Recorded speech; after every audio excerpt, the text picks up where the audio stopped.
So, things we already know about the data type, we can actually go back to review what we have been doing. We use this playground as some sort of a calculator, right? So again, number one, we got like division, right? We got this multiplication, right? And this is like different data type. We got like the floating number, right? Floating point number, right? And we get double, right? We got integer, okay? So if you think about it, we almost finished with the basic calculation, right? Addition, subtraction, and multiplication and division. So yeah, and while you are doing this, just tiny little bit, reminder. Okay, I already mentioned this. So for example, 1 plus 1. Okay, if you want to calculate that, you need like get the same space while at the plus the left and right. Okay, you can't do something like this, or you can't do something like this. Okay, you must have the equal space, or no space at all. I personally suggest you got like equal space. So yeah, that's the basic addition. You got like basic subtraction, something like that. Okay, doesn't really matter, but that will cover the basic operation, right? Addition, subtraction, multiplication, and division. But there are some of the strange things, so I want to quickly cover that and then continue. Okay, so in Swift, we can have a operation called remainder operation. So basically, you divide a certain thing by a certain thing, and then you just get the remain.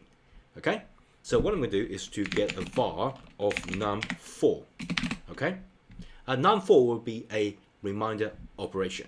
So for example, we got 339, okay, and then we got 10, and 10 divided by 3, okay.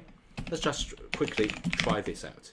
Okay, let's just print num4, okay, and just comment out everything else. Okay, let's just get this printed out. Okay, just a quick review.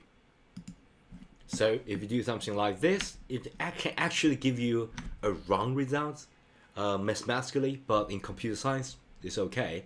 So it should get 3.333, okay?